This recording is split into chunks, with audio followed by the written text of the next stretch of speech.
I'm Ryan. I'm Julia, and I'm And- back. You're back. I'm back. And together, we are so back. We are functionally literate. And today, we are talking about a literary classic that you probably have never heard of, Rebecca, by, we're going to butcher this name, Good luck. Daphne du Maurier, I want to say. M-A-U. Something we could have looked up, but we didn't. We didn't. That's fine. We read the book. We read. What more do you want from us? This we is read book the club. book. We read the book. Daphne We got it du done. Maurier. M-A-U-R-I-E-R. This book was written in 1938, I think, or it was published. Yeah. In yeah. 1938. I think you're right.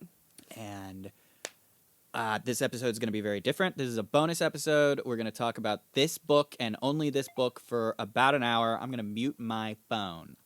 Good. Are you going to mute your phone? It's muted. Oh, well, lovely. Thank you. I wish that I was as considerate about my own podcast as you. And I'm going to hit the on-air light. You say things while I do that. Yeah. Like Ryan said, we're doing this differently. Last time you heard from me was talking about N.K. Jemison's, what was it? Obelisk The Gate? Broken Earth trilogy. Oh, no, Obelisk Gate's the third. Obelisk Gate is the second. The Stone confused. Sky Right. is the third. Okay. And I don't even know what I fucking read. we've got to get to that eventually, but we're doing But- this today. Yeah, because Ryan knows my commitment issues with things That's okay. and in projects, and I'm more likely to binge read a book, and then I'll come in and then yap about it for an hour, and that fits me perfectly. Which is why talking about a book when we're done with the Broken Earth trilogy that you are already familiar with that I'm not would be good for that format moving forward. Right. But your standard is with a new book, a book you've never read. I want to read the damn book, which is understandable. I totally get that. Which is why we're doing it differently today. Yeah. We're talking about Rebecca. I've done this a couple times before. We did Delay, Deny, Defend, and In Broad Daylight. Yeah. Which one of those did a lot better than the other, and that's fine. Delay, Deny, And Defend. this one's gonna do even better. Suck it, Clifton. Just kidding. Just kidding. No, well, honestly, you have the networking on your own to just be like, hey, I did another podcast episode, listen to it, and then it'll just get I'm so sorry, popular. Cliff. It'll get so popular. No, Clifton's coming back. He's coming back. He's doing Dungeon Crawler Carl with me. Oh, cool. But I digress. So, I want you to start, Okay. unless you want me to start. I'm trying to think of how we kick this off. I mean, we start in Monte Carlo, and we have a main character who we don't know the name of. Even at the end, we don't know Yeah, the name spoiler, we never learn. And that already just brings up some thoughts about identity and self, and why the hell do we not know her name? You know sorry, this is a bit of a side note, but do you know someone reminded me another book that does that? I'm listening. The Handmaid's Tale. Do you never learn the main character's name? Never. So Because we know her name in the series, the TV yeah, show, but don't in we? the book you don't. In the book you never learn her So name. just kind of interesting. You just know her as what was it, Offred? Yeah, I think in the TV show. But Ugh. anyway, that's a side note. So we don't know this lady's name. She is a companion to a old American horrible woman. Van Horn. Van Horn, is I that her don't think name? we ever learn her first name, but it's Van Horn. And she sucks. She's very opinionated. Yeah, And she has to know anyone that's been in the newspaper. right. And we're following her as she's this elderly woman's companion, and she meets a very mysterious man. And she explains to this man when he asks, because they go on dates and stuff, Yeah. that she is in training to become a professional companion, which I swear I thought was a euphemism. And I think she kind of alludes to that in her explanation, but she's like, no, I am in training to become someone who is paid to be a companion to you. Yeah. I mean, it does sound dirty. It's like- It straight up sounded dirty. but she meets Maxim. She meets Maxim de Winter. De And Winter. so when this character has a name, she is Mrs. De Winter. Right. But that Or- doesn't happen for a long time. No, it happens like immediately. Well, I guess it does. Okay. We're but talking about the whole book, Julia. I know. I'm still in. Stay in the first chapter. No, I wanted this, and I stand by it. But yeah, they go on 3 dates as you do, and then decide to get married. Because Van Horn got sick. Yeah, right. And so she was bedridden and she milked that shit. Yeah. But even so, the woman who would become Mrs. De Winter was like, sneaking off to go on dates with Maxim. And she was like questioning the whole time, like, why the hell he even wanted to like spend time with her. Right. And he's like, because I like your company. And if you don't believe that, you can get out right here, right now. I mean it. And so she stayed. I know. And I felt like immediately, I was like, red flag. So yeah, it was like 3 dates. And then they were like, I like it. Let's get hitched. So what happened was Van Horn was better, and she wanted to get out of Monte Carlo. Yeah, she was And like, we're going back to America. Get in. She straight up said, like, we're going to go to New York City, and then, like, not yet Mrs. De Winter makes a face or something. And Van Horn is like, oh, I thought you wanted to be quit of Monte Carlo. You hated it when we got here. And she's like, it's grown on me. And Wonder why. I wonder why. And so she, the next morning, like, panicking. Am I going to see Maxim? I need to see Maxim. Tell him I'm leaving. she does this thing that she does throughout the entire book, which is she fantasizes about a future that never happens. Right. Right?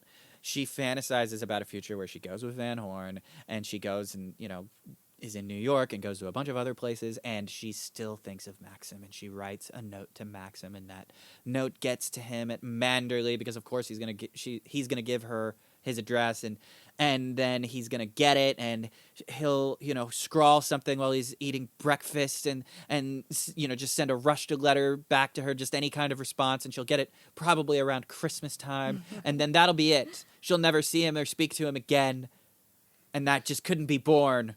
So she went and talked to him. And what a good idea that was, because it got a ring on her finger. She went and talked to him and was like, listen, I'm leaving tomorrow. And he's like, no, actually, she said, I'm leaving today. And he's like, why am I just now hearing about this? And she's like, I found out yesterday. And he's like, sit right there. And he grabs his clothes and tosses them into the bathroom. I'm going to get changed. I'm going to finish shaving. We're going to go have breakfast. We're going to talk. Yeah. I have a proposition for you. And so, like, she explains herself to him, and he's like, okay, well, it seems to me that you have 2 choices. You can either go to New York City with Van Horn, or you can come to Manderly with me. And she was like, to be your secretary? And I quoted this to you. What did he say? I don't remember. I said, no, he said, but I quoted to you, I'm asking you to marry me, you little fool. Yeah. And you said, red flags. Well, I know. Okay. And talking about it now, I'm so conflicted. Obviously, what I know about this character is that he is a horrible man. Yes. And I think when I initially read it, though, I was like, I don't know. Is it kind of hot? He's like taking control and he's like, we're doing this and I'm going to take care of you and yada, yada, yada. I liked a lot of the things that he said. I know. Even when he was mean, I kind of liked what he was saying. I know. I was like, it's a little hot. He's a likable asshole is the problem.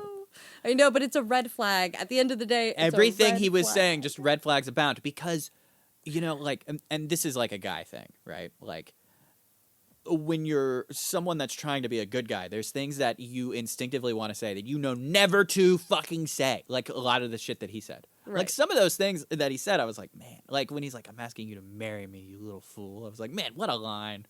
Yeah, I'm like, what? Okay, but why did he have to call her a fool? Yeah, he didn't have to call her a fool. And she says this later in the book, but he really treats her like a child. Like such a child. Mm-hmm. Which, to be fair, she's like, what, 18, 19? Yeah. And he's like 42. Yeah. And so it's immediately, frankly, it's predatory. It's very predatory. And he should not have married her. No. And she should not have said yes. I mean, he saw her as a easy person to manipulate, I think. Yeah. And somebody who wasn't going to cause him a lot of trouble. Yeah. And, you know, she has no name in this book. She doesn't. She has no identity. She goes her by identity can be put upon her so easily. He sees that. I can shape and mold this girl into whatever I want. She goes by Mrs. Maxim de Winter when she signs things. Yeah. She's Mrs. de Winter. Yeah. She is like that is all she is. She is the woman that is married to Maxim. Right. It's really weird. Like I asked you like when I was like chapter 7 or 8, I'm like, am I dumb or do we not actually know this woman's name? And I'm like, no, we literally don't know. And it's intentional because she's taking on. Yeah. And this is an interesting story with her arc, you know, because in the beginning of this book, I mean, she's the most insecure character and also unreliable in a lot of ways. Yeah. And we're taken through her psychological state of just, you know, constantly doubting herself and comparing herself. And thinking about what other people think about her. Yes. And her marriage. And having such a lack of self makes her take on Maxim's craziness, I guess. It's codependency. Well, yeah. She's immediately codependent on his problems because very early on, he tells her, like, she finds out, that, I think through Van Horn, that Rebecca, his first wife, died. Right. In an accident. And we don't know for a little while how. Right. And... or how it's initially proposed. Right. When she talks to Maxim about it, what he says is that... What he said that stood out to me is that he wants to forget everything about his life from before she died. He wants to forget everything and start his life anew from the day after she died. And we think, at least I thought, hearing this is a man consumed by grief. That is what I thought. This is a man who is heartbroken. And, you know, so she agrees to marry this guy. She goes to his big-ass house, and you hear stories of his first wife, Rebecca. And we hear about how wonderful she is. She's so beautiful. She threw the best parties. That was the big thing. Like when she got to Manderly, because they got married. They went on a honeymoon for like 6-7 weeks around Europe. Eventually they go home to Manderly. She's never been to Manderly. Actually, there is something I want to mention before we get too far ahead. Okay. The first chapter or so is not about Monte Carlo and her getting married and then going to Manderly. The book starts with, I dreamt of Manderly again. Yes. She talks about something happened to Manderly, and she and her husband aren't there anymore. She misses it. She talks a bit about it. She talks a bit about the people that were there. She wonders who these people in her life, like, where they've gone off to now that, like, nobody's at Manderly anymore. She doesn't really explain what happened to Manderly, but something happened. And they're not there anymore. And she talks a bit about how she and her husband are getting along now that, like, things are gone. And then she starts really talking about how she even met Maxim in the first place. And it's because of Van Horn. And the reason why she married Maxim is because Van Horn was so overbearing. Mm-hmm. Yeah. She felt she had no choice, and she loved Maxim, so she married him. She even said, it wasn't a choice, I love you, like, at one point when they were in an argument, like, halfway through the book or something. Yeah. So, like, the first third of the book is her, like, you know, getting married and settling in. The second third of the book is her agonizing. Oh, my God. Just downward spiral of insecurity, and also the question of there is not any paranormal activity in this book. No. I thought there was going to be a ghost. I did too. And there is a metaphorical ghost. Like, you can never escape Rebecca in this book. It's impossible. She is in every corner of that mansion, and she's carried, her spirit is carried on by who but the overbearing and absolutely neurotic what the hell is her name? The housekeeper, what's her name? Mrs. Danvers. Mrs. Danvers. Thank you, Ryan.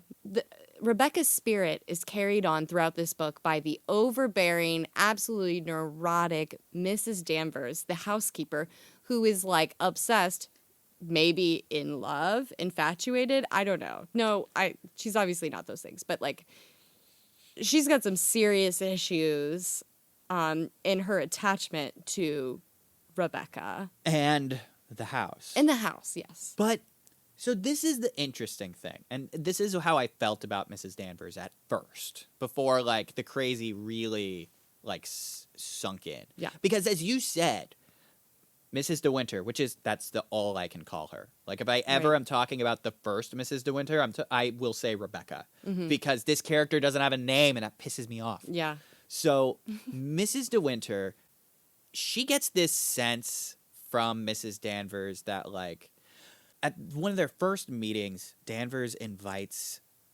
her to see the West Wing. Yeah, I don't know. One of We'll call it the other one overlooking the ocean. the wing of the house overlooking the ocean, because that was Rebecca's wing, right? And it's been shuttered since she died, because naturally Max wants nothing to do with her side of the house. He can't because he's so consumed by grief and missing his late wife. Yeah. Yeah. Yeah, sure. That's why. So we're gonna.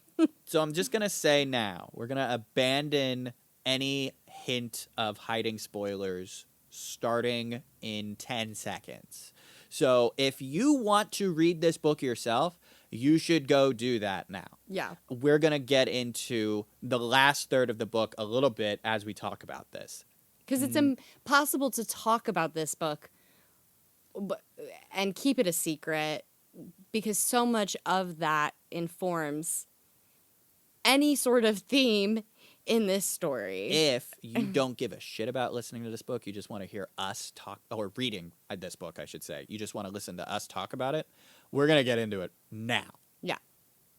Okay, so Maxim de Winter killed his wife, Rebecca. And we should say that we are told that Rebecca drowned. We're told that she drowned because she took her sailboat out and she drowned in the bay. But, something to consider is she was a very experienced sailor. And so everyone was very surprised that Rebecca would drown in her sailboat. I loved how Mrs. De Winter discovered that. Like, the first hint that she got of that was, like, when she was, like, getting first settled in Manderly, and she finally met Maxim's sister, Beatrice, who, best girl, love her. Best character in the whole book. Love her. She's easily my favorite character in the entire book. No one else compares. Yeah. Right? There's a few neutral characters peppered in there. They're okay. They don't hold a candle to Beatrice. Mm-hmm. Not even Frank. Frank's just kind of neutral. And Frank, is just kind of a wet paper towel. If He we're being is honest. a wet blanket. He is. You're Yeah. right. I didn't think that, but I agree. And now that you say it, yes. Yes, Frank, give us nothing. Like, he's very sweet. He very clearly, did not like Rebecca. And I think there's actually some similarities between Frank and Mrs. De Winter, because they both are, in a way, blank people that they can be easily shaped into whoever Maxim needs them to be. And they're also loyal. And, Maxim really takes advantage of that within both of them. Because for some reason, they're both...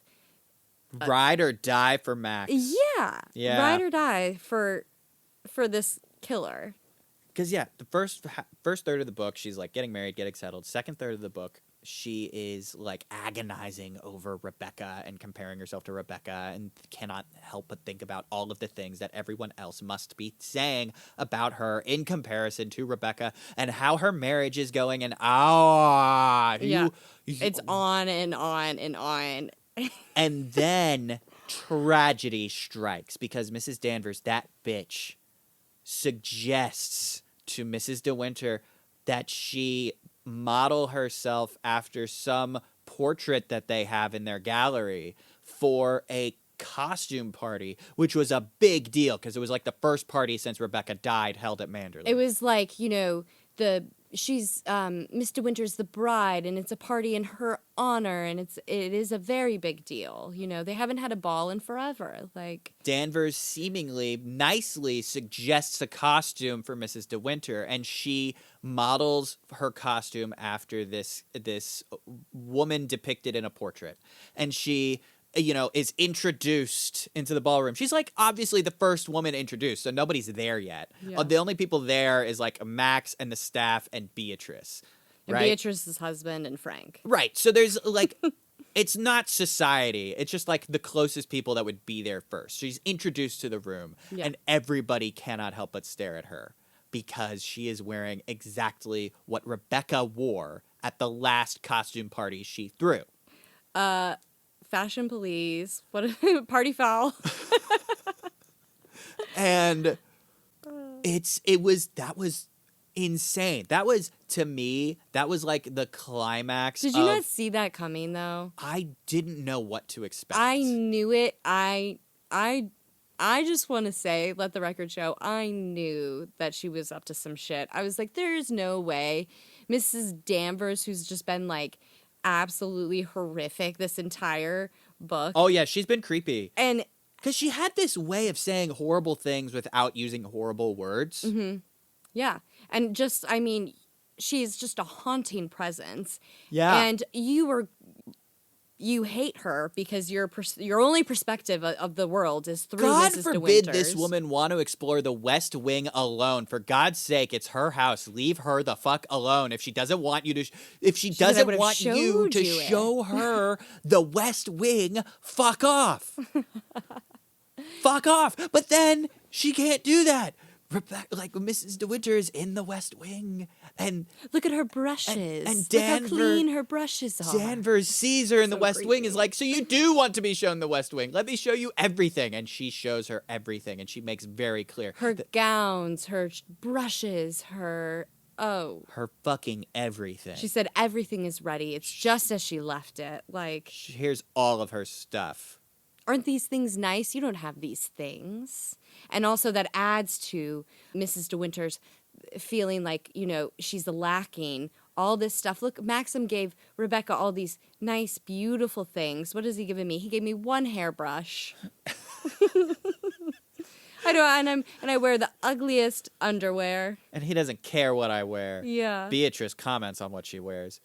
And says her haircut is ugly also. Yes. But the thing with Beatrice, though, is like she's just trying to be helpful. Yeah, no, she's not malicious, and she's like saying it. She just doesn't have a filter, you know. It's like I'm just gonna say exactly what goes on through And my here head. is why Beatrice is best girl, because she literally, despite the fact that she's really just kind of an okay character, she's the best character in the book. Yeah, Because, like, for instance, when Rebecca is, like, getting settled in, like, Beatrice gets her a present. Gets her books. and a very thoughtful gift because our main gal, she loves to sketch, and so Beatrice decides as a wedding gift, I'll get you some very nice books that can help you with your sketching and make you a better artist. Yeah. Just It was just like something kind of cute, kind of just something thoughtful. thoughtful Yeah. because like Mrs. De Winter, she's not like the best at sketching. She's just, that's something that she does. Yeah. And so Beatrice gets this gift. And then Mrs. De Winter is so fucking judgmental about Beatrice and this gift. Who gives books as a wedding present? That's a quote from Gran. Oh wait, yeah, that is Gran, who's maybe the only other character I really like in this, I kind of and liked she's her, in it for like 5 pages. but also like I kind of felt like sad during those pages. Oh yeah, Because she lives a sad she life. clearly has like Alzheimer's or dementia or something. Oh, yeah. Like Rebecca's dead and she doesn't get why. She never like fully digested and accepted and remembered that Rebecca was dead. I mean, because it happened relatively recently. Like Max married this woman like within 7-8 months of Rebecca's death. Right. Like she Van Horn put it best. Because Van Horn told her exactly what she thought of this whole thing. Because Mrs. De Winter, she wasn't yet, but she couldn't bring herself to tell Van Horn what was happening. So Max did it for her. Yeah. And then she went to go talk to Van Horn. And Van Horn was the realest she had ever been. She was the realest character in this entire book. And she told the woman that became immediately afterwards Mrs. De Winter exactly what she thought of marrying Max. And that it was going to be a bad idea. But She was right. Was she, though? She said, in her opinion, and I think her opinion was right, that Max could not stand to be alone in that house any longer. Okay, that is correct.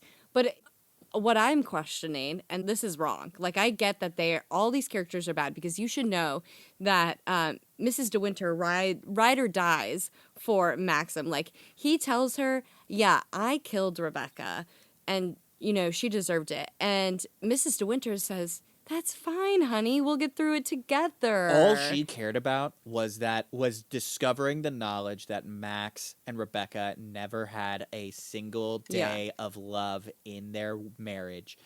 She was relieved. Max did not love Rebecca. He does not love her now. How could he? He killed her. Right. And that's all she gives a fuck about. But what I'm saying is like, Van Horn said, you're going to regret this and it's a mistake.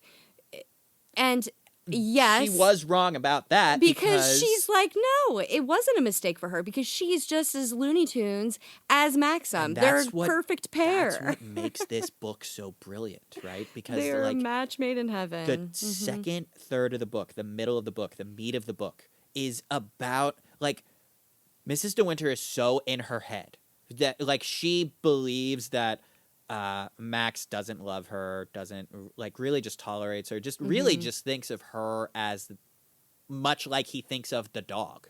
Yeah. Jasper, right? Yeah, Jasper. Jasper, he's this old boy. He's a good boy. Yeah, he is a good boy. And he's really the best character in the book. And he's fat. Because he's not getting walked. He's a fat old boy that Mrs. De Winter is taking on more walks. Yeah, she is. She's putting his health first. And she can't help but feel that Max is treating her like the dog. He is fond of her, but he doesn't love her. And he doesn't say that he loves her until he confesses that he murdered Rebecca. And it becomes very clear that Mrs. De Winter is fine with it. Yeah, he's like, oh, okay, I can love you now because you can be... You know me. Oh my God. You know me and what I'm about and what I've done and you love sick. me. And so then the final third of the book is this whole thing where they're trying to help, like, Mrs. De Winter is, like, just aiding Max in getting away with murder. Yeah. And during this portion of the book, like, it's this total, like, reverse murder mystery. Right? Because like all of these other characters are like trying to figure out who done it, what happened, and fucking Mrs. De Winter is trying to help him get away with murder. Can I ask you, Ryan? I'm so curious because I feel like such a bad person. I can't believe I'm going on the record saying this, but I'll go ahead and go on the record and say this. Okay. When they're investigating what really happened to Rebecca, because this is another key point. Rebecca's body is found. Yes. At the bottom of the bay. So this is what kicks off the final third of the story, right? Yeah. This is like right after the costume party, right after... Which, by the way, Maxim freaks the fuck out. He's like, At the party, take that off. At the party, he's like, change into something else right now. Yeah. Change now. And then, like, the rest of the party, like, they stand near each other, but he doesn't say a fucking word to her. Yeah. And she is convinced after 3 months, my marriage is ruined. This is what our marriage is going to be like for the rest of our days. And you know what? Like that one time, I believed it. I was like, oh, you have predicted the future, girl. You're so right. I know. I thought the same thing. I'm like, good job. Okay. Like, you will never be Rebecca. Yeah. Because she has these insane, like, negative fantasies about herself all the time. And that was the one that I believed. I know. No, I'm with you. I believed it too. But what I'm saying is, so we find Rebecca at the bottom of the bay. Yes. And there's an investigation because they're like, Rebecca's body is supposed to be in the crypt. Yeah, we're introduced to this cop. What's his name? Julian? Julian. Yes, Julian. Yeah. Officer Julian comes to the estate and tells her, Mrs. De Winter, first about this. Yeah. And she's like... Don't tell him. Let's not tell him. Well, I don't want to make him upset. He's going to be just... Just no. And this is how we find out that he killed her, because he's like, well, I might as well come clean because I'm going to go to jail. He finds out, and yeah, that's exactly his attitude. He's like, our marriage is ruined. You'll never be able to be with me anymore. You won't want to be with me anymore. Like, he is doing exactly what she is doing to her. Like, he's verbalizing the crazy thoughts that he has about what's going to happen to the relationship. He's like, our marriage is ruined. You won't be able to be with me. You won't want to be with me. And she's like, what the fuck are you talking about? She was like, no, I love you. I love you anyway. You so much. And he tells her, and then that, like, the end of chapter 18 is when we discover this. That's how the chapter ends. He's like, I killed her. Right? I lost my damn mind and yeah, immediately texted Ryan. I was like, you gotta catch up. And I was on like chapter 12 or something. Our text thread during reading this book is absolute madness. The only reason I indulged in texting you and talking about this book with you is because I knew we were just going to do one episode on it. Yeah. Like, if we were... No, it was so fun, though. If we, like, decided to spend, like, 9 episodes on this, I would have been like, okay, save it for podcast, No, but we had to do it. We had to do it. And just, I think this book has so much to say about what it's like for a poor woman to marry a rich man. Oh, power. It has a lot to say about... class, performance. It has a lot to say about a woman being lifted into that kind of wealth, because when she first moves in there, she's like, oh, I don't want to be a bother. No, you are running the house. Run the house as you have. You're totally fine, because she has not yet come into her role as Mrs. De Winter of Manderly yet. Right. She's just a normal girl, or at least had a normal upbringing.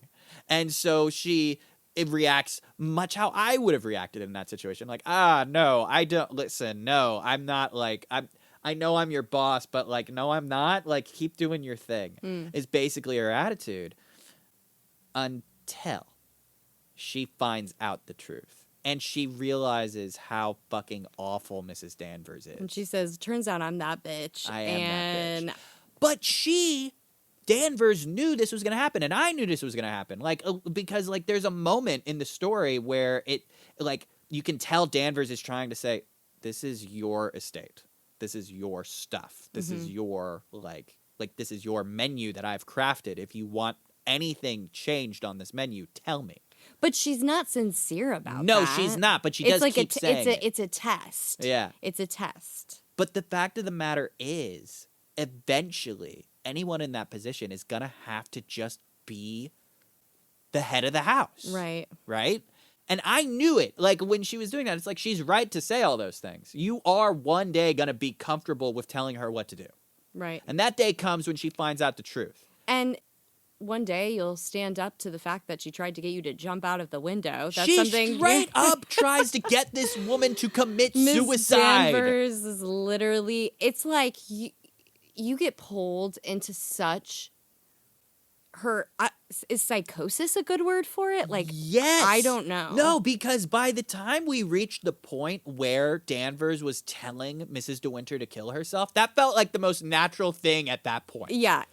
And that's just because you are reading this book and you're just going on this down spiral of insecurity and turmoil. And is there a ghost? Is Rebecca haunting these halls? Like, or her presence is known and I'm making the wrong decision. So that's the second theme. Is this place haunted? Like, there was a point you told me, I don't think this place is actually haunted. Yeah. This episode is not brought to you by Go Duck Go. It is not a search engine at all, and you should not be looking up any sort of subjects that include Howard Stern's penis. Because it'll mess up your algorithm. This is what all the kids are saying right now. And there's definitely not a movie called Howard Stern's Private Parts, and it's definitely not about his member, and it's not, the Empire State Building is not on the cover of that movie or the movie poster of that at all. So don't look it up, folks. I'm just telling you, it's going to be a problem. As you can tell, we don't have sponsors, and our audio recordist is definitely not looking that up right now. Yeah. If you would like to support this show with sponsorship money, big dick sponsorship money, you should definitely check out our email. That is funk.lit.pod@gmail.com. That is func.lit.pod@gmail.com. Hit us up, and we can talk about a sponsorship deal. If you're a normal person that doesn't have sponsorship money, which mood, like much of us, I also don't have sponsorship money, but you'd still like to support the show in some financial way, we have a Patreon and we have a PayPal. You can sign up for the Patreon and get mid-break free episodes, or potentially get to listen to the episodes as I finish editing them if you pay in enough. PayPal, you can donate however much you like. If you can't support us in financial ways, you can share episodes with friends. You can, follow, give us a 5-star rating on Spotify, leave comments on YouTube, that kind of thing. My audio recordist is looking at me very concerned. So I have a concern as well. Yeah. I am not your audio recordist, but I have a concern. When you said fmenc.com, what did you mean by that? What do you mean? Well, the email address was FUNC. That's what I'm saying. FMENC. I don't think I deserve that. I'm a volunteer here. Back to the show.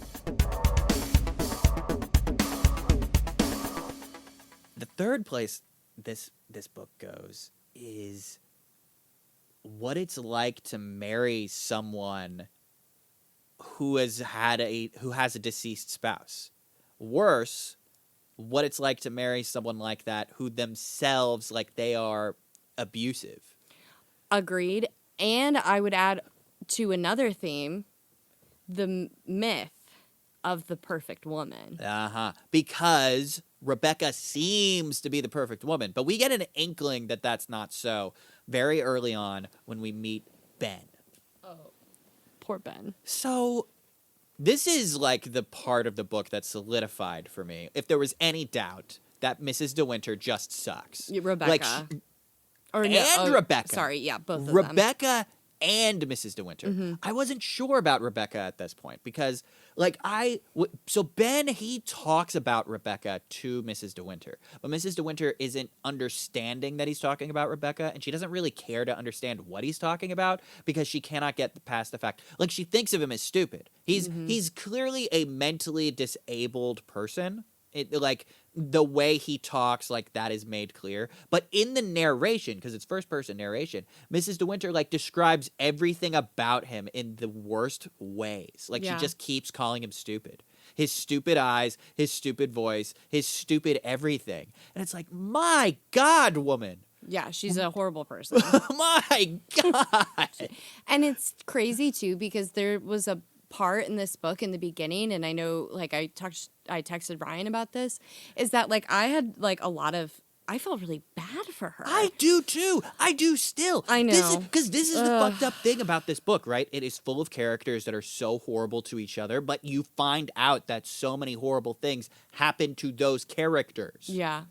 And, I'm oh, she's a victim in this. She's been brought to this place that she doesn't know anybody. She's been taken advantage of. She's young. And then she does the most heinous things and thinks the most horrible thoughts. And it doesn't become clear what kind of character she is until the middle of the book. Yeah. At first, you don't think so. And so I think there's still merit to it, that a lot of these horrible things about her came about because of the situation that she was in. Sure. Because of all of this horrible stuff that she was thinking and feeling about herself, knowing that she was never going to compare to Rebecca ever, and nobody was going to like her because she was not Rebecca, is what it fundamentally came down to. That is true for Mrs. Danvers. Right. She finds that out directly from Beatrice. She said, she said of Danvers that Danvers would always be jealous of Mrs. De Winter simply because she was not Rebecca. And that is spot on. Yep. This story, when you first like start, you're like, is this a romance? Yeah. Is this like a gothic romance? Because the way And she then- talks about Manderly. And yes, and that she's still with her husband, but it is so clearly about power and control And what abuse looks like. and what abuse looks like and psychological manipulation from not just Maxim, who does a lot of manipulation with his silence and he stonewalls a lot. stonewalling is and his criticizes. Oh, God. If he's not saying anything, he's saying something critical. and our narrator is like she polices herself too. So much. These- There's literally a moment when Max is gone for like a day to go do business stuff. And she's happy to have a day to herself. And then immediately is like, no, that's horrible that I thought Oh, that. I know. Oh my God. I like pulling on my heartstrings. Like that's where like I was like, oh, this is so complicated. This is so fucked. Yeah, and I think it's interesting you brought up the dependence, the codependence, Yeah. and how she just needs someone to belong to, Yeah. I think, to feel any sort of worthiness as a And- human. And we don't know why. Because she doesn't really talk about herself at all. And she's so easily shaped that and I think, when he was picking who he would marry, he picked someone he knew he could shape to agree with his narrative of who Rebecca was and that she deserved to And die. he did it expertly. Yeah, he's an Beca- expert abuser. Yeah. Because he fucking like there's a moment when she starts kind of openly talking about their marriage, and it's when she gets the nerve to say Rebecca's name out loud. Like she does it with Frank, and then like now that the dam is broken, she starts doing it more. She starts asking more questions about Rebecca, because at first she would never talk about Rebecca unless somebody that wanted to meet her talked about Rebecca. Right. And so finally though she asks Frank all about Rebecca, and then she has this conversation over like breakfast or lunch or something. She broke something and she hid that she broke it, right? Right. And it became this whole fucking thing. All right? And so then the truth is out in front of Max and Danvers and some other staff person that was accused of breaking it and hiding it. And Max is like, why are you acting like the mid-shift girl or something like that? I forget the actual term that he uses. Like the in-between girl. Like, why are you behaving like the in-between girl? Like, why are you worrying about getting fired or something? This is stupid. Like, you should just, this is your stuff. This is your house. It doesn't matter if you broke it. It doesn't matter if it's expensive. Like, why did you hide it, though?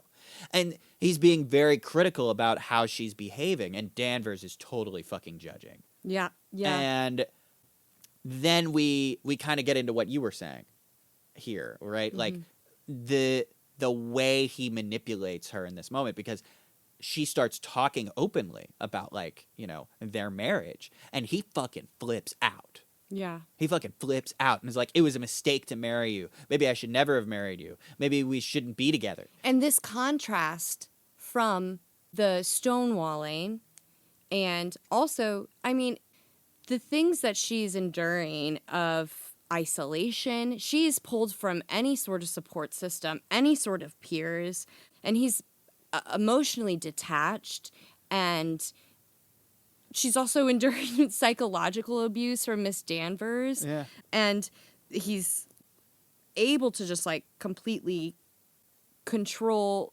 all the narratives about Rebecca, about herself, About himself. about him. Yeah. I mean, And then this party happens. And then Officer Julius shows up. And he tells her, and then he tells Max, and then Max tells her that he killed Rebecca. And then the way this relationship changes. trauma bonding, I Yeah. guess you could say. Yeah. Kind of. Like, Well, I mean, emotional manipulation turned trauma bonding, I guess. Like, because like she, like, discovering the truth of Rebecca changes Mrs. De Winter on such a level that she can no longer have trauma inflicted upon her. She is now the bad bitch, and Yeah. she now inflicts trauma upon others. Oh, absolutely. Absolutely. I mean, this is something that is known. What we see happen is someone who is abused and emotionally manipulated turning out and turning around and becoming an abuser themselves. Yeah.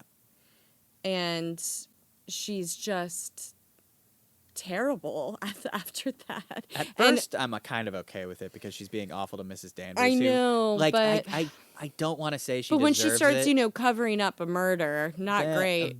But that's when it gets fascinating. At I this know, point, that's true. At this point, honestly, I stopped like caring if I like who I liked and didn't like. I agree. Because at this point, it's like, okay, they're all awful except for Beatrice. So let's just fucking go and see what happens. Well, and can I go ahead and say my horrible, terrible thought that I brought up Yes, a little bit?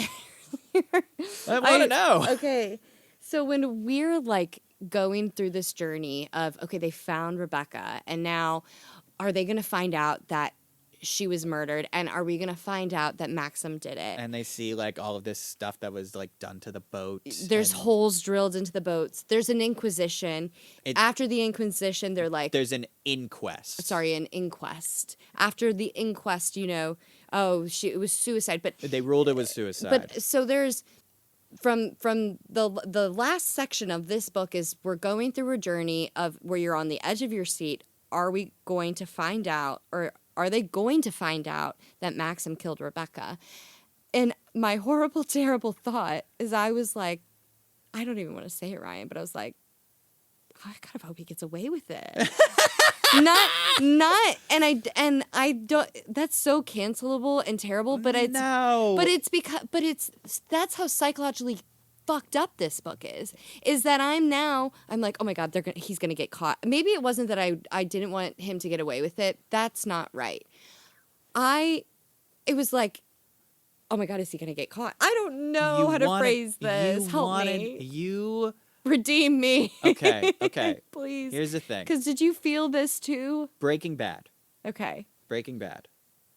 Walter White is a terrible person. Yeah. He is a wonderful character.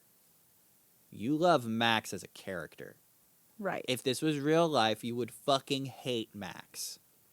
Burn his house down. Exactly. Exactly. Yeah. But you're watching this and you're like, oh God. I want to see him succeed. I want to see him get away with it. So bad. And we know we don't really want that. Like, we don't really But want we that. want to see it happen. And it's fiction, so it's okay. This book made me feel very complicated things. Like, I agree. It's crazy. And so the inquest happens. It's ruled a suicide. But her cousin, what's her cousin's name? That's what I'm looking up right now. It's a very strange name. This is a guy who's been around, who's obsessed with Mrs. Danvers, and Mrs. Danvers is obsessed with him. His name is Jack Fable. Jack Fable. And I'll tell you something. He's got the best lines. He does. He's got the best some quotes. Good one-liners in there. But he's supposed to be this horrible, just like person. That he just makes is. your skin crawl. And he's unrepentant about it too. Yeah. Right? Like he is up front about what he's about after this inquest happens. He approaches both Mrs. De Winter and Maxim about this. He's like, listen, I think you'd killed her. And I think that you should pay me for the rest of my life to keep quiet about it. I think you should give me £2,000 or £3,000 a year for the rest of my life, and I won't say a fucking word. And Maxim does something where, do you know when you're reading a book sometimes and the main character just keeps making the wrong decisions and you're like, why would you do that? Why would you do that? You're just like digging yourself in a bigger hole. Oh, yeah. Well, I feel like he made the right decisions. Yeah. He said, did. you know what? I'm going to call up Detective Julian.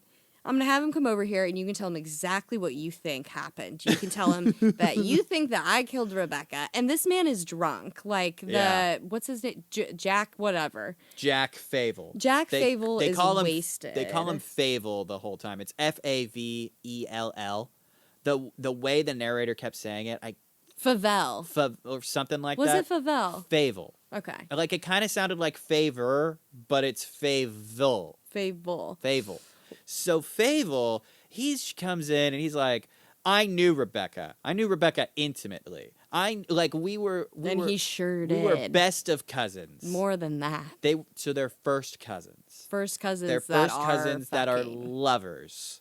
And Well- to hear him tell it, he was like, they were a thing on and off for years. Rebecca was fucking him even while she was married to Max. Apparently, she was fucking everyone, and she told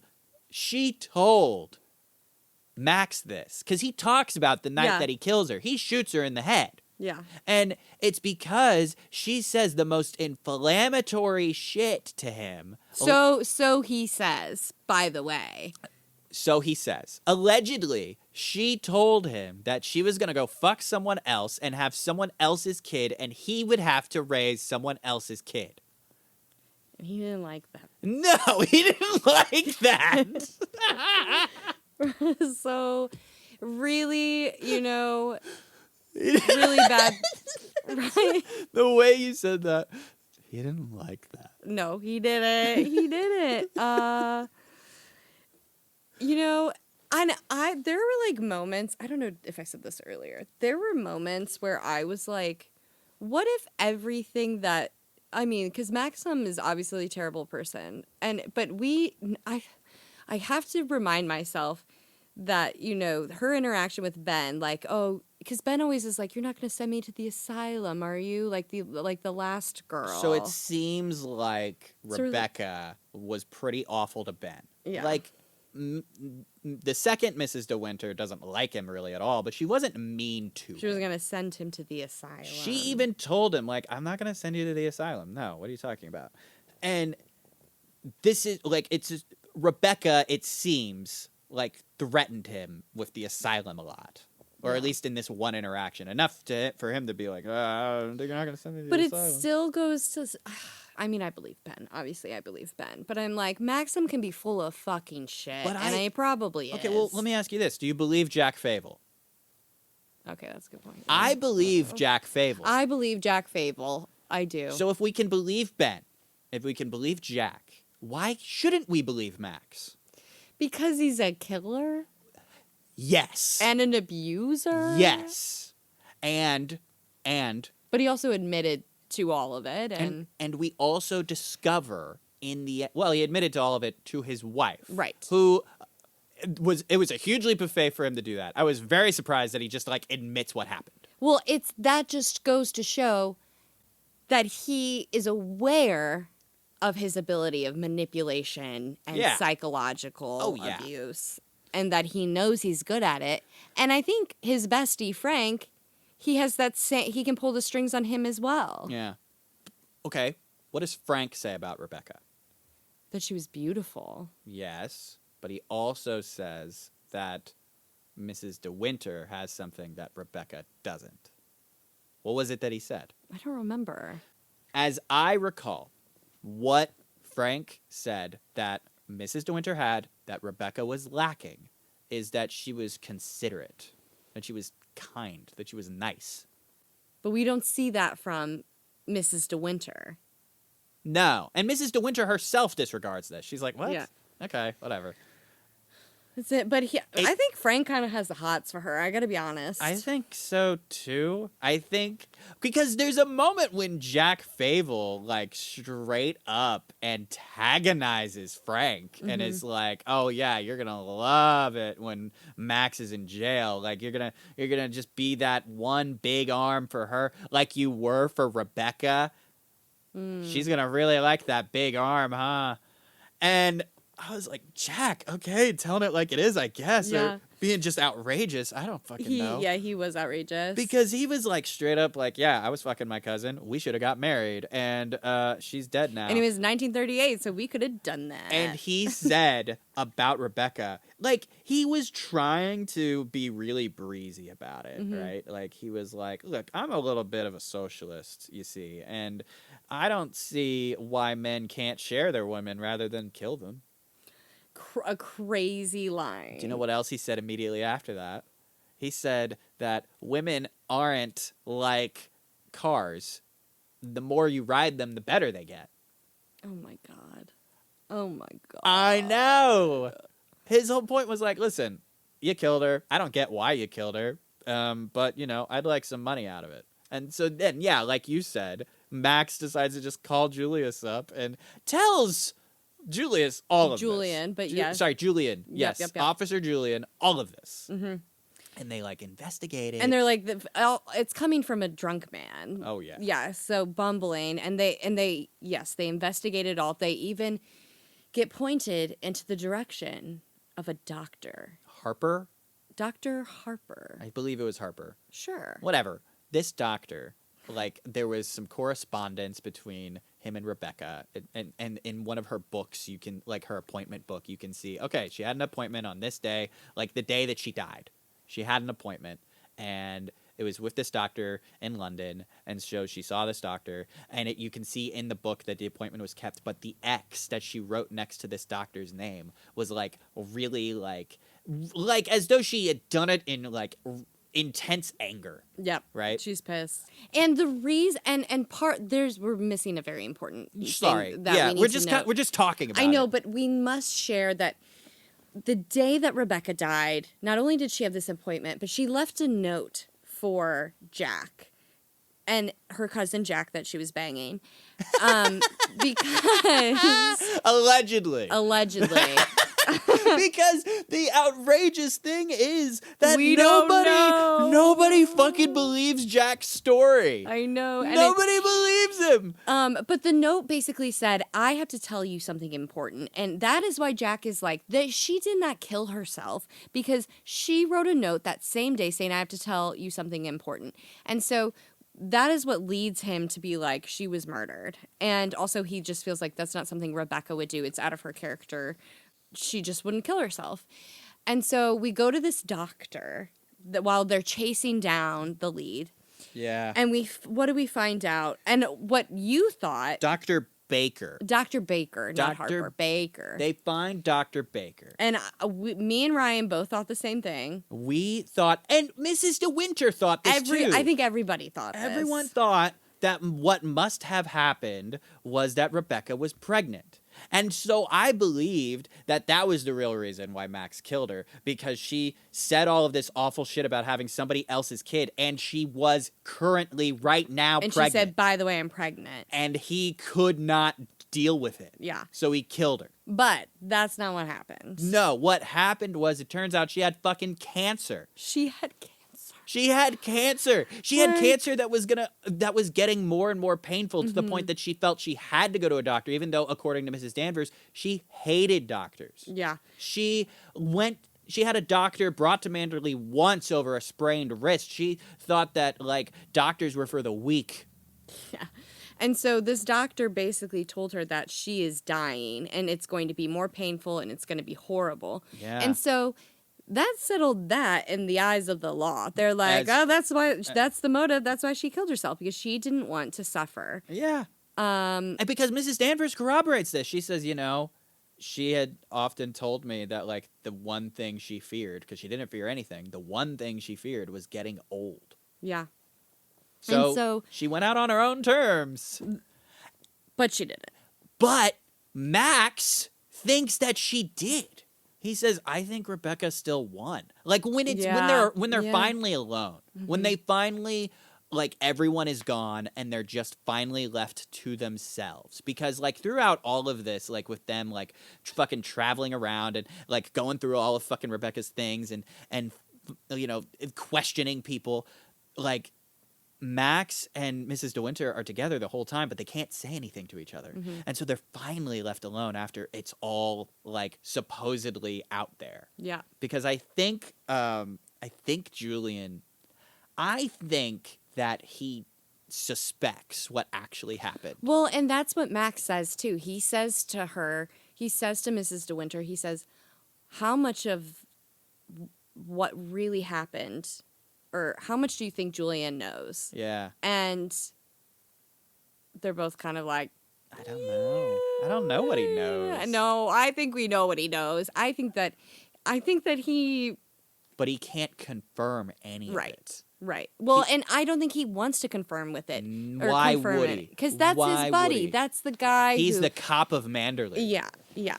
He's like, they have big fancy dinners together. He's one of the guys. Yeah. Like, he's like, he's just So- another person that Max has in his pocket. Accepting that the motive of Rebecca's suicide was cancer is really convenient. Yeah. It was exactly what they needed. And then, they're going home. They had to go to what? London? Is that where the doctor was? I believe it was in London, and so they were going back. To Manderly. And we get a call from Frank after he tells Frank it's all good. This is the interesting thing. But before we get into that, Please. right? So Max says to Mrs. De Winter, I think Rebecca won. I think that she coerced me into killing her. I think that's why she said all of that shit. I think she didn't want to die the way the cancer would have killed her, and so she got me to kill her. Yeah.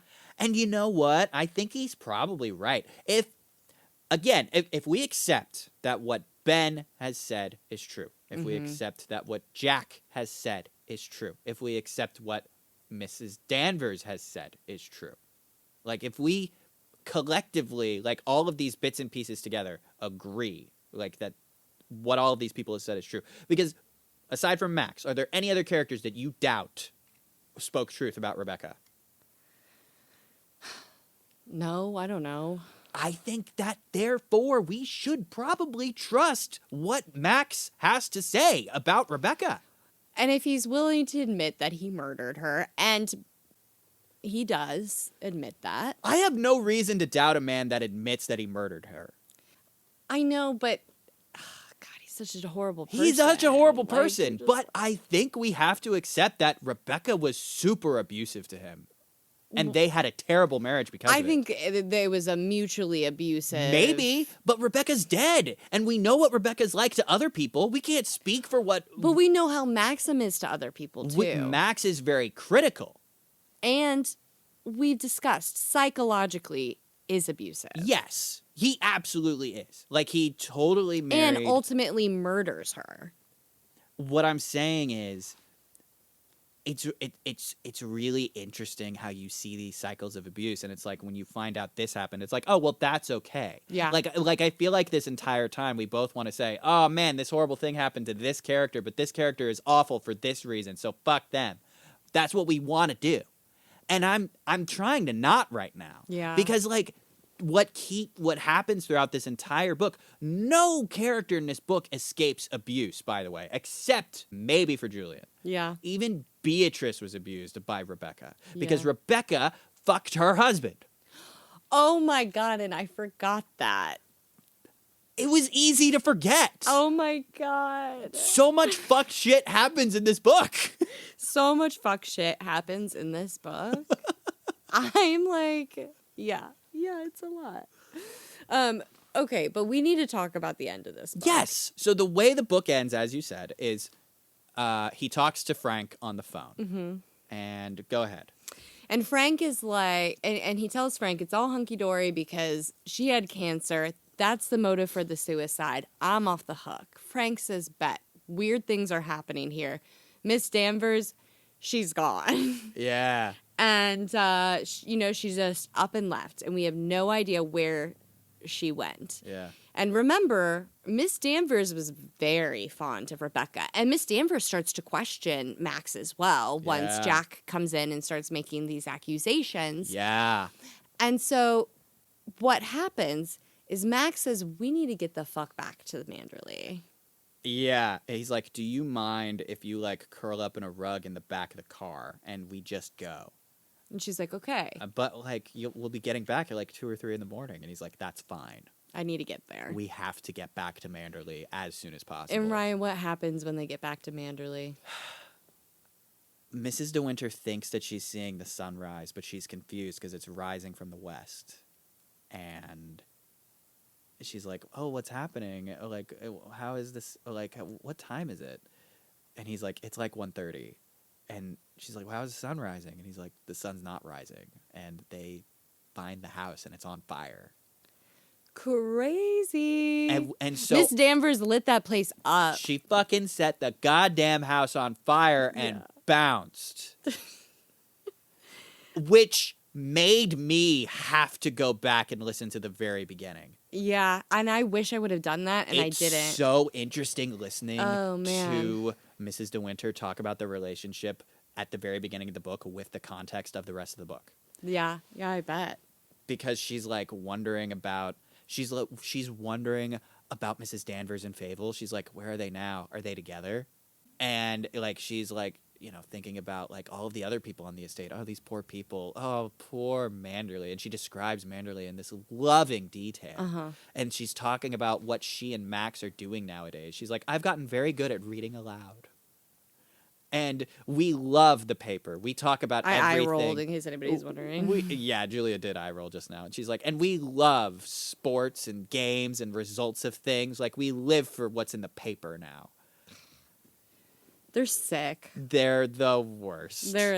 And they deserve each other. And They they both do. deserve to not to be in prison. You know, they both deserve to be in prison. The one positive thing to be said is, you know, by the end of the book, that relationship, that marriage, rock solid. Rock solid marriage. That's on a trauma bond, I guess. Oh my God.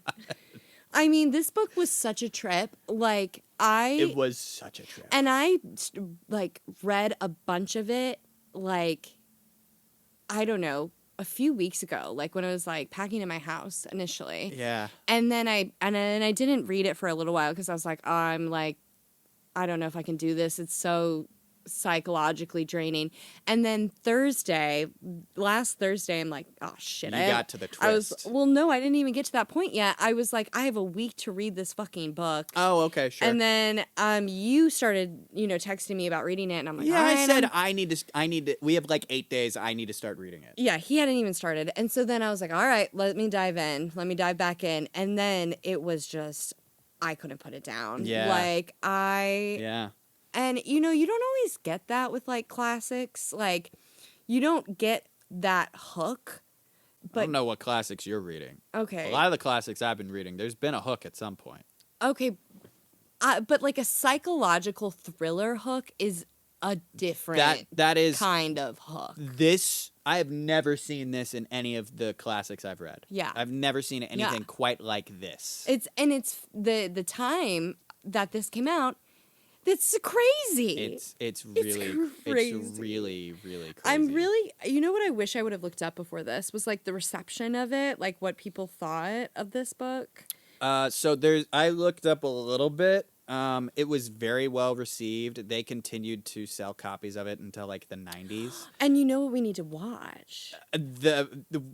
There's two adaptions. There was a adaption like a couple years after the book came out. There was like an adaption in like 1940 or something. And it's supposed to be pretty good. And Hitchcock, right? I think so, yeah. Yeah. There was a stage play a year after the book came out. Oh my God. And I want to be in this play. Fuck. And then there was a 2020 Netflix production of this movie. With Cannibal Army Hammer. It can't. It's not a well-received movie. Don't cast terrible people in your movies. Now, I've not seen these movies. Well, Army Hammer is just like a fucking... What do we have to watch? You want to watch the 1940s movie? Yeah, I do. Okay. I think we should. All right. I mean, maybe we watch the Netflix one for shits and gigs. But Like, just to see how it bombed. Ooh, maybe but we could suggest a stage play to the Maplewood Barn. I didn't even realize that it was made into a play, and now I'm like, I have to do this. I show. think. What year Actually, is I the, need to direct it. I think. What year is the cutoff for royalty-free stuff? Because it came out in 1939. Isn't it 100 years? I don't think so. I I thought it was don't like know. 70-something years. You're probably right. I don't know, but oh my god, we got to do it. Or somebody. It's 1929. Yeah, but when did the play get written? Book is different than play. 1939. Why did I just say it So, like that? Book is different than play. In 10 years, the Maplewood Barn could do Rebecca royalty-free. Or we could just buy the royalty. Yeah, I suppose we could buy the rights, but it's fun to get a royalty-free good thing. I think this that's would be a true. great show. Oh my god. Okay. Well, now we're This- just excited about barn stuff. Oh no. Oh. Wow. Any other final thoughts, Ryan? My final thought is that there are some really crazy themes of power, of control, of the perfect woman, of God, there's so much meat. Like I could probably talk about this for another hour. Just don't treat your spouse like these people treat their spouse. Jesus Christ. Just don't be these people. Don't think like these people. Like, because the way that they think. Because we get a window into how Max thinks. And honestly, I think they're soulmates because it seems pretty clear to me that Max thinks, like, his thought patterns are the same as Mrs. De Winter's. Yeah. Fucking Miss Danvers. She tells, when she goes off and she tells all to Mrs. De Winter, right? Uh-huh. She tells De Winter that Max, the days after, was pacing constantly in the library. She's peeked on him through the keyhole, saw him pacing back and forth and back and That's forth. a guilty man. Because he was thinking just like Mrs. De Winter does after he did the deed. That's crazy. I know. It's a good book, folks. Like, if you've listened to this entire episode and you're okay with some spoilers, like Even if you know the twist. That's what I'm saying. You need to read it. This book is worth your time. It is. It's worth your time. I promise. Yeah, I mean, one of my favorite reads of the year, and I haven't done a ton of reading this year because life has gotten in the way. Yeah. But this definitely kicked me into wanting to read more and wanting to read some more classics. Like, Yes. I'm like, definitely, I think I'm picking up Wuthering Heights next. I've enjoyed this immensely, Ryan. Okay, thank you, Julia, for being here. Thank you to Josh Hughes. He pays for the VidWest membership. Does he really? Yeah. Shut up. I didn't know that. He's the patron. Our one patron that pays is Josh Hughes. You know that's my coworker, I right? do. That's why I'm mentioning it And now. he's a good friend. Yes. Josh Hughes, thank you so much. If you're listening to this, you're the shit. Thank you, Thank because you pay for the VidWest membership. Yeah. Which, by the way, to everyone out there, VidWest, their funding is being threatened, and they may lose their funding. It's very sad. So if you live in Columbia, please, and you like this podcast, please, even if you don't like this podcast, please go and tell People City just rage listening. Council what you think about VidWest and what they do for the community. Hell yeah. Because they do lots of good for the community. So many people can come here and use the space, use the equipment, learn how to use the equipment from volunteers here. Like, and I make a podcast, but other people make like indie films. With the Movies stuff are here. made here. Documentaries are made here. Albums are recorded. Yeah. Like, this is It's amazing jewel in Columbia, Missouri. Uh-huh. And if A treasure. And if they lose their city funding, which is like half of their funding, they're not going to be sustainable. So, you know, Yeah. if you care, if you know like how that process works, if you live in Columbia and you want places like this to continue to exist, go to city hall meetings. I went to one with a ton of people from VidWest. We made an impression. Hell yeah. We were asked to keep coming back to meetings. Yes. Good. Well, we weren't asked, but like when Mayor Buffalo saw all of us like stand up, like she saw all the people that were there for from VidWest, she was like, "Meetings are every other Tuesday." Yes. She Or asked. something like That's that. asking. Yeah. Well, wonderful.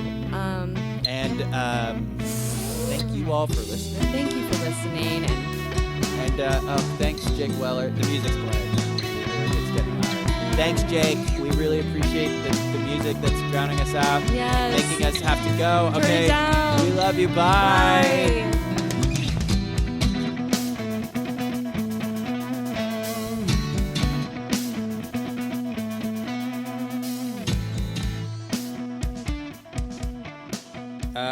Today is November 13th, 2025.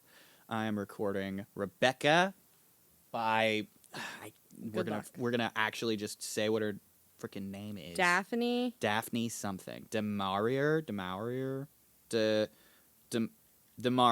Sure. Maurier. Yeah. Daphne wrote this.